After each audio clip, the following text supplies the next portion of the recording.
Morning. स्वागत है आपका एक बार फिर से हमारे यूट्यूब चैनल MPIC कैंपस पर। और हम घातांक पढ़ रहे थे परसों और कल हमने घातांक पढ़ा था। तो आपने ध्यान दिया होगा कल मैंने एक क्वेश्चन करा दिया था। क्वेश्चन 18वें नंबर का था।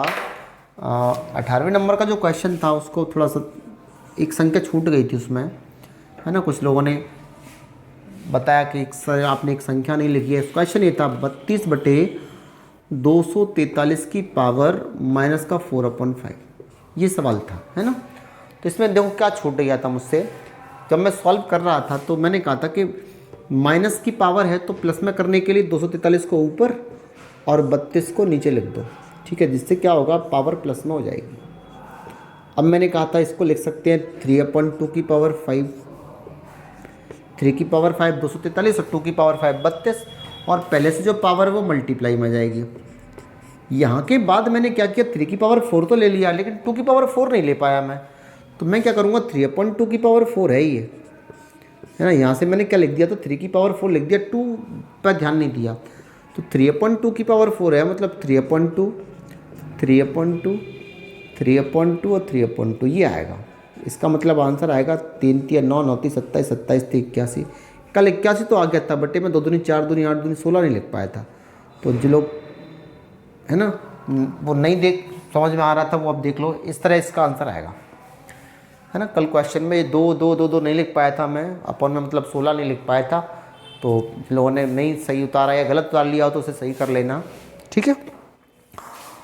चलो आज की बात कर लेते हैं। तो मैंने अब तक तुमको संख्या पद्धति पूरी करा दी है ना, भिन्न पूरी करा दी।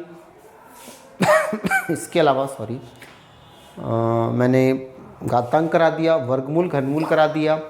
अब बात कर लेते हैं थोड़ा और आगे ज्यामिति की। आज हम ज्यामिति स्टार्ट कर देते हैं, ठीक है। ज्यामिति में क्या है, ज्यामिति में देखिए आप क्या क्या क्या दिया है। सबसे पहले एक तो दी है रेखाएं, है ना। रेखाओं पर आधारित कुछ क्वेश्चन है वो। कोण दिए गए हैं, त्रिभुज दिए हैं, त्रिभुज के प्रकार दिए हैं। इसके अलावा त्रिभुज दिए हैं भुजाओं के आधार पर और कोणों के आधार पर। इसके अलावा आपके यहाँ वृत्त दिया है। ज्योमेट्री में त्रिभुज चतुर्भुज तो आना ही है। तो मैं ये बता रहा हूँ कि सबसे पहले आज हम रेखाओं से स्टार्ट करते हैं। जो बेसिक कंसेप्ट है, मूल गणितीय संकल्पनाएं हैं, उनसे स्टार्ट करते हैं। तो पहले बात कर लेते हैं अपन बिंदु की। बिंदु, है ना, पॉइंट। ज्यामिति बहुत अच्छा टॉपिक, ज़्यादातर लोग बहुत परेशान रहते हैं इस टॉपिक में, लेकिन बड़ा ही आसान सा टॉपिक है यदि हम पढ़ें तो, ज़्यादा टफ नहीं है। ज्योमेट्री, ज्यामिति, है ना, या ज्योमेट्री।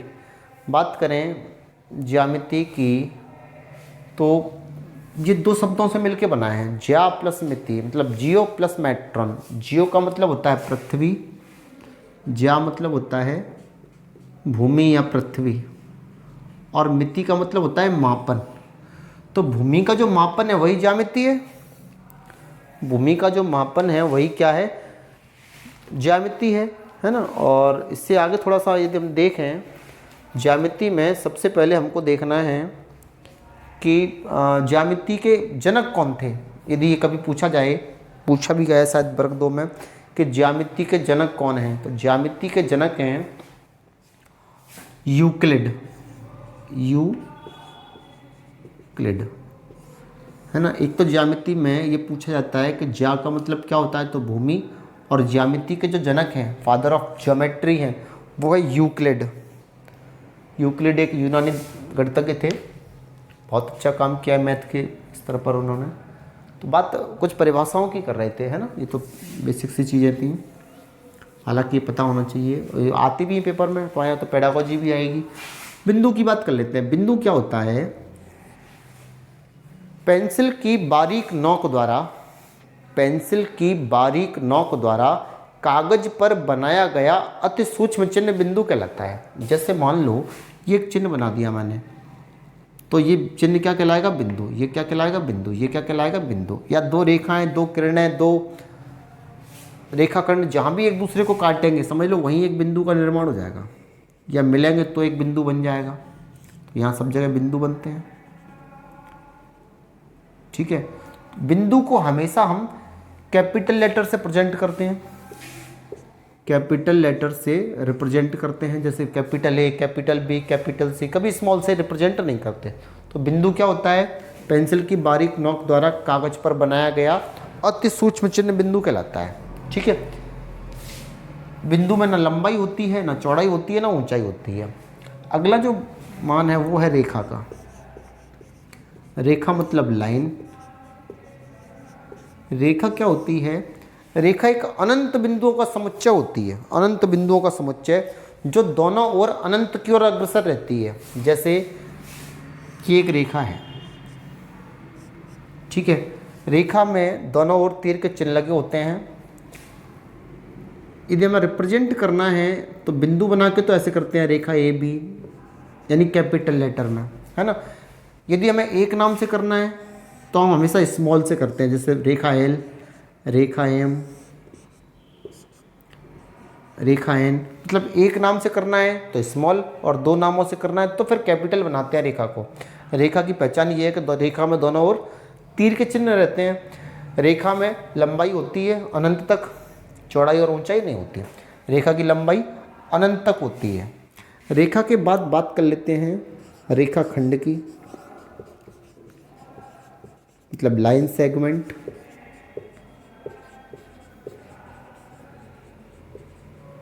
लाइन सेगमेंट, रेखाखंड। रेखाखंड क्या होता है? रेखाखंड रेखा का एक भाग होता है। जैसे ये रेखा है, इसमें से एक छोटा सा टुकड़ा ले लिया तो ये टुकड़ा क्या कहलाएगा? रेखाखंड। ठीक है, जैसे रेखा को हम ऐसे लिखते हैं, रेखा ए बी, ऐसे ही रेखाखंड को कैसे लिखते हैं? रेखाखंड ए बी, इस तरह से, है ना। तीर के चिन्ह नहीं लगाते, रेखा में दोनों ओर तीर के चिन्ह लगे रहते हैं। तो रेखाखंड रेखा का एक भाग होता है जिसकी लंबाई निश्चित होती है। रेखा की लंबाई निश्चित नहीं होती, रेखा तो अनंत तक होती है, जबकि रेखाखंड एक निश्चित लंबाई का होता है। जब हम कंस्ट्रक्शन पढ़ते हैं तो ऐसे लिखते हैं कि हमने 5 सेंटीमीटर लंबा रेखाखंड खींचा, 4 सेंटीमीटर लंबा रेखाखंड खींचा। कभी हम ये नहीं कहते कि हमने 5 सेंटीमीटर लंबी रेखा खींची, ये गलत हो जाएगा। हम हमेशा रेखाखंड खींचते हैं क्योंकि रेखाखंड की लंबाई निश्चित होती है। तो ये रेखाखंड हो गया। रेखाखंड के बाद बात आती है किरण की। किरण मतलब रे, रेज। चलो किरण लिख दो, रे। किरण में क्या होता है? किरण में एक तो होता है इनिशियल पॉइंट, प्रारंभिक बिंदु, और ये दूसरी ओर अनंत की ओर अग्रसर रहती है। क्या पहचान है किरण की? किरण में एक प्रारंभिक बिंदु होता है और यह एक ओर अनंत की ओर अग्रसर रहती है। इसका मतलब यह है इसकी लंबाई में निश्चित नहीं है, अनंत तक है। रिप्रेजेंट करने की बात आए तो किरण को कैसे करते हैं? जैसे मैंने ओ ए लिख दिया तो किरण ओ ए पढ़ेंगे। इसको लिखते ऐसे भी हैं, जैसे ए बी किरण लिखना है मुझे तो इस तरह मैं ए बी किरण लिख सकता हूँ। रेखा में दोनों ओर तीर के चिन्ह, इसमें 2 अंत बिंदु, इसमें एक अंत बिंदु या प्रारंभिक बिंदु और दूसरी ओर या अनंत की ओर अग्रसर रहती है, मतलब तीर का चिन्ह लगा रहता है। तो ये कुछ बेसिक चीज़ें थी, बिंदु, रेखा, रेखाखंड, किरण। बात करें रेखा की तो एक तल में जब हम रेखा खींचते हैं तो रेखाओं की ये स्थितियाँ हो सकती हैं। जैसे रेखाओं की स्थिति की बात करें तो एक तल में जब हम 2 रेखाएं खींचते हैं तो या तो वे रेखाएं काटेंगी एक दूसरे को, या कभी नहीं काटेंगी, या एक रेखा के ऊपर से दूसरी रेखा चली जाएगी। जैसे 3 स्थितियां हैं। पहली स्थिति वो होगी जब 2 रेखाएं एक दूसरे को काट रही हैं। जब 2 रेखाएं एक दूसरे को काटती हैं तो उन्हें कहते हैं हम प्रतिच्छेदी रेखाएं। प्रतिच्छेदी रेखाएं, इंग्लिश में कहेंगे इंटरसेक्टिंग लाइंस। इंटरसेक्टिंग लाइंस, ठीक है। प्रतिच्छेदी रेखाएं, जब 2 रेखाएं एक दूसरे को काटती हैं, एक निश्चित बिंदु पर काटेंगी तो वे रेखाएं कहलाएंगी प्रतिच्छेदी रेखाएं। जैसे मैं कहूँ कि क्या ये रेखा और ये रेखा प्रतिच्छेदी रेखाएं हैं, तो आप कहोगे कि हैं। क्यों हैं? क्योंकि रेखा की लंबाई अनंत होती है तो इसे आगे बढ़ाया जा सकता है, इसे भी आगे बढ़ाया जा सकता है। तो आगे बढ़ने पर कहीं ना कहीं तो ये काटेंगी। तो जब 2 रेखाएं बेशक फिगर में नहीं काट रही हो, आगे बढ़ के काट सकती हो, तब भी वे प्रतिच्छेदी रेखाएं कहलाती हैं। तो यहाँ ये भी प्रतिच्छेदी रेखाएं हैं, ये भी प्रतिच्छेदी रेखाएं हैं। दूसरी बात ये आती है कि दो रेखाएं यदि काटती नहीं हैं तो वे समांतर रेखाएं कहलाती हैं। जो रेखाएं कभी एक दूसरे को नहीं काटेंगी, चाहे कितना भी आगे या पीछे बढ़ाया जाए, तो वे कभी नहीं काटें तो क्या कहलाएंगी? पैरेलल लाइन, समांतर रेखाएं या समानांतर रेखाएं भी कह सकते हो। जैसे ये कई बार समांतर रेखाओं के उदाहरण पूछे जाते हैं कि कौन सा समांतर रेखाओं का उदाहरण है। मुझे याद है 2011 में भी ऐसा एक प्रश्न आया था जिसमें ये पूछा था कि समांतर रेखाओं का उदाहरण है, तो उसमें शायद रेल की पटरी सवाल का आंसर था, जिसमें मैं कहूँ बोर्ड के किनारे, ये वाला किनारा और ये वाला किनारा, ये दूसरे को कभी नहीं मिलेंगे क्योंकि ये समांतर रेखाओं के उदाहरण हैं। रेल की पटरियाँ भी समांतर रेखाओं का उदाहरण है ना, कभी एक दूसरे को नहीं मिलेंगी, हमेशा उनके बीच की दूरी बराबर रहती है। मतलब जहाँ यहाँ पर जितनी दूरी है उतनी ही दूरी यहाँ पर रहेगी, है ना। ये दूरी और ये दूरी सब जगह बराबर रहती है। तो इस तरह की रेखाएं क्या कहलाती हैं? समांतर रेखाएं। रिप्रेजेंट करने का तरीका ये है, जैसे ये रेखा एल है, ये एम है, तो हमें रिप्रेजेंट कैसे करते हैं? एल समांतर एम, एल और एम रेखाएं समांतर है, ये समांतर का साइन हो जाएगा। तीसरी बात है समपाती रेखाएं। समपाती रेखाएं, कोइंसिडेंट लाइंस, कोइंसिडेंट लाइंस, समपाती रेखाएं। बहुत अच्छा टॉपिक है, बहुत लोग परेशान रहते हैं सर ज्यामिति ज्यामिति ज्यामिति, बहुत सरल टॉपिक है ज्यामिति यदि किया जाए ढंग से, तो है ना, अच्छी तरह समझा जाए तो समपाती रेखाएं कौन सी होती हैं? जब एक रेखा दी है और उसी रेखा के ऊपर से हम दूसरी रेखा निकाल दें, एक रेखा के ऊपर से ही दूसरी रेखा निकल जाए, तो हम ये कह सकते हैं कि ये रेखाएं कैसी होंगी? समपाती। प्रतिच्छेदी रेखाएं वे होती हैं जो एक दूसरे को एक निश्चित बिंदु पर काटती हैं, जो कभी भी एक दूसरे को नहीं काटती हैं वे समांतर रेखाएं कहलाती हैं, और एक रेखा के ऊपर से ही दूसरी रेखा निकल जाए तो हम कहते हैं कि ये समपाती रेखाएं हैं। तो दो रेखाओं की तीन स्थितियां मैंने दर्शाई हैं, आप नोट कर लो, फिर हम उससे आगे करते हैं।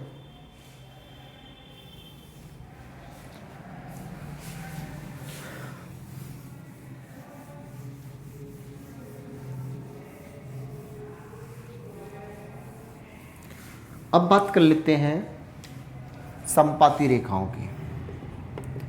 समपाती रेखाएं कौन सी होती हैं? समपाती रेखाएं, कॉन्करेंट लाइंस, कॉन्करेंट लाइंस। तो मैं ये कहूँगा समपाती रेखाएं कौन सी होती हैं?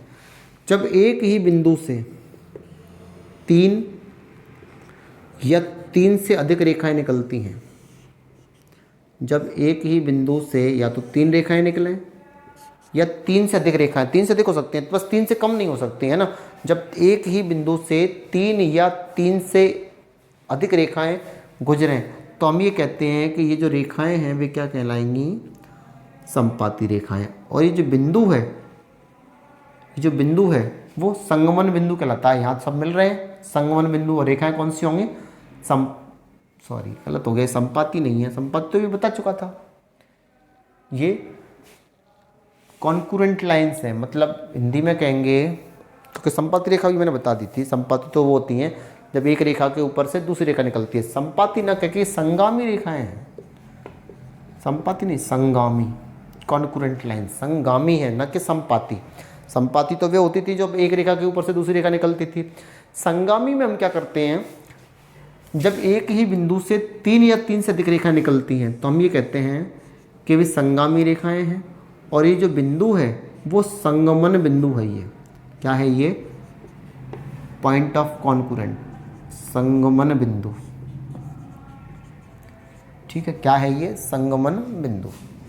गर्मी बहुत है रूम में। संगामी रेखाएं और संगमन बिंदु। तो संगामी रेखाएं समझ में आ गई होंगी, वे रेखाएं जो एक ही बिंदु से गुजरें, और कितनी रेखाएं हो? तीन या तीन से अधिक। तो तीन या तीन से अधिक रेखाएं जब एक ही बिंदु से होकर गुजरती हैं तो वे संगामी रेखाएं कहलाती हैं। चलो थोड़ा और आगे बढ़ लें, बात कर लें संरेख बिंदुओं की। संरेख बिंदु, कॉलिनियर पॉइंट्स, संरेख कह सकते हो आप, समरेख भी कह सकते हो, समरेख बिंदु, कई जगह समरेख भी लिखा हुआ है, समरेख बिंदु, कॉलिनियर पॉइंट्स।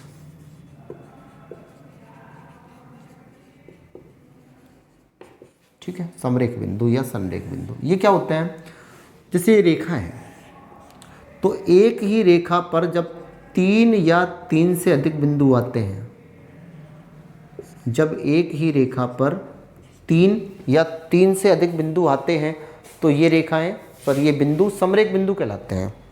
जब एक ही रेखा पर 3 या 3 से अधिक भी हो सकते थे, है ना, सी आया था, डी आया था, जब एक ही रेखा पर 3 या 3 से अधिक बिंदु होते हैं तो हम कहते हैं कि भाई समरेख बिंदु है।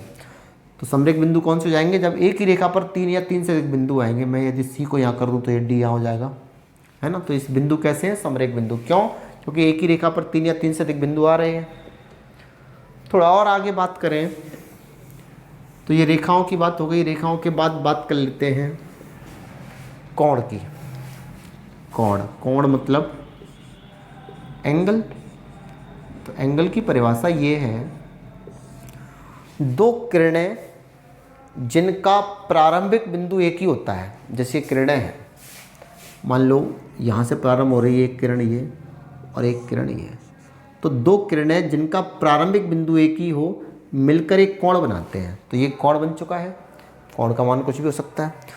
दो किरणें जिनका प्रारंभिक बिंदु एक ही हो मिलकर एक कोण बनाते हैं। कोण को पढ़ते कैसे हैं, जैसे मैंने इसे ए बी और सी लिख दिया, तो ये कोण लिखा हुआ है, कोण ए बी सी। मैं चाहूँ तो इसको कोण बी लिख सकता हूँ, कोण बी। इसको सी बी ए भी लिख सकते हैं। तो ये कोण को रिप्रेजेंट करने का तरीका है, क्योंकि बी पे कोण बन रहा है तो या तो कोण बी लिखो, या ए बी सी मतलब बी बीच में आना चाहिए, या सी बी ए इसमें भी बी बीच में आना चाहिए। मतलब जहाँ कोण बनाए या तो सी के नाम से लिखो या वो बीच में आना चाहिए। तो ये रिप्रेजेंट करने का तरीका है कोण को। बात करें कोणों के प्रकार की, तो कोणों के प्रकार में सबसे पहला जो कोण होता है उसे कहते हैं शून्य कोण। शून्य कोण, इंग्लिश में कहें तो जीरो एंगल। जीरो एंगल, शून्य कोण। अब शून्य कोण कौन सा होता है, तो ऐसा कोण जिसकी माप 0 डिग्री होती है, वह कोण जिसकी माप 0 डिग्री होती है शून्य कोण कहलाता है। जैसे ये, जैसे एक किरण है और इसी के ऊपर से दूसरी है, संपाती हो ये, तो यहाँ जो कोण बना वो कितने डिग्री का होगा, 0 डिग्री का, है ना। संपाती रेखाओं में 0 डिग्री का कोण बन जाता है। तो ये कौन सा है, 0 डिग्री का एंगल। दूसरा जो कोण होगा वो होगा न्यून कोण। न्यून कोण, इंग्लिश में कहें तो एक्यूट एंगल। एक्यूट एंगल, न्यून कोण। अब न्यून कोण क्या होता है, तो वह कोण जिसकी माप 0 डिग्री से बड़ी हो, 90 डिग्री से छोटी हो। मतलब वह कोण जिसकी माप 0 से ज़्यादा हो, 0 डिग्री से अधिक हो, और 90 डिग्री से कम हो।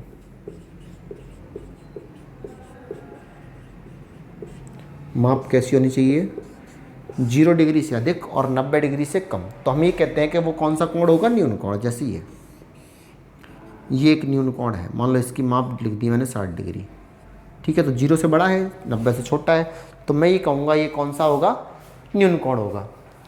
बात करें तीसरे कोण की, तो तीसरा कोण आएगा समकोण। इंग्लिश में कहते हैं राइट एंगल। राइट एंगल, ठीक है, समकोण। समकोण क्या कौन सा होता है, सब जानते हैं। वह कोण जिसकी माप 90 डिग्री होती है, फिक्स 90, ना 90 से कम ना 90 से ज़्यादा। वह कोण जिसकी माप 90 डिग्री होती है क्या कहलाता है, समकोण।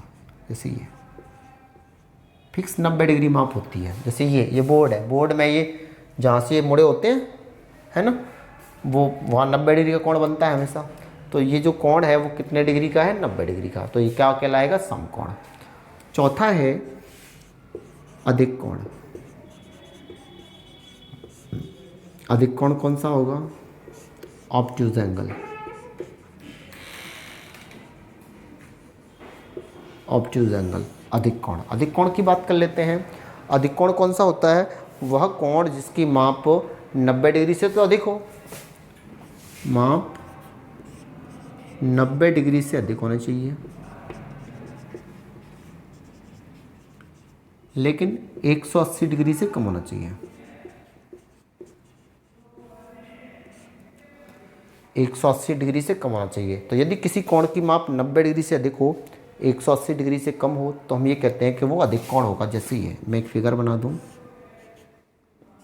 मान लो ये 130 डिग्री का है, तो हम ये कहेंगे कि ये 90 से बड़ा है, 180 से छोटा है, मतलब अधिक कोण होगा।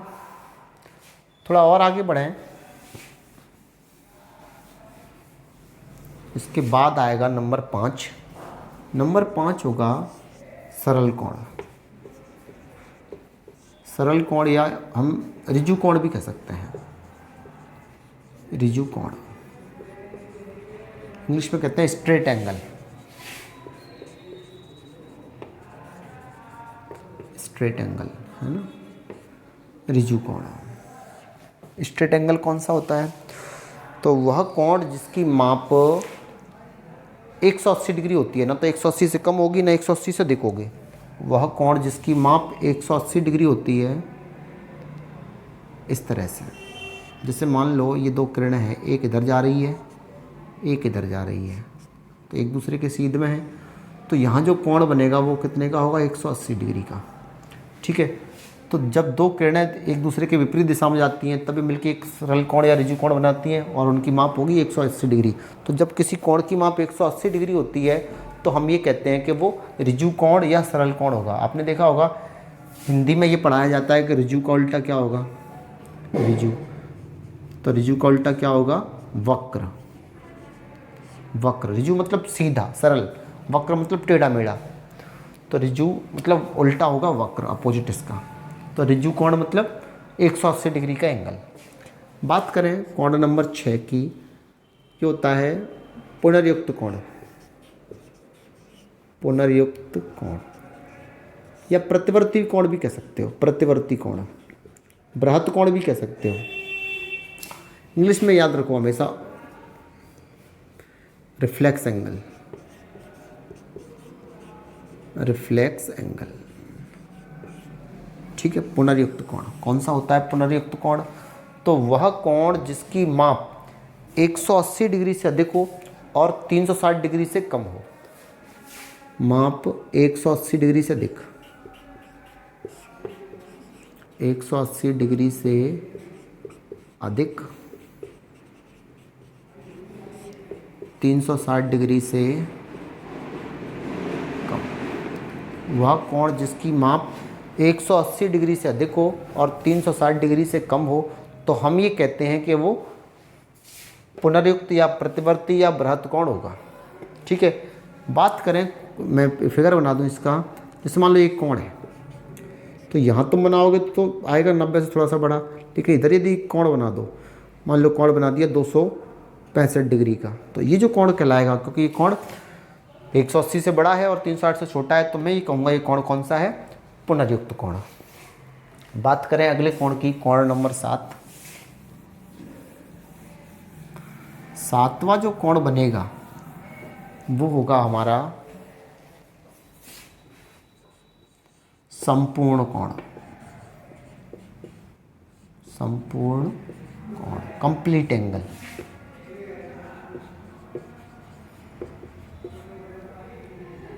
कंप्लीट एंगल, संपूर्ण कोण कौन सा होता है? मतलब पूरा एक चक्कर लगाने के बाद, जैसे ये किरण है और ये पूरा एक चक्कर लगाने के बाद फिर ये ऐसे ही चली गई, तो हम ये कहते हैं कि यहाँ पूरा 360 डिग्री का कोण बन गया, मतलब वृत्त बन गया। वृत्त बनता है 360 डिग्री का कोण पूरा।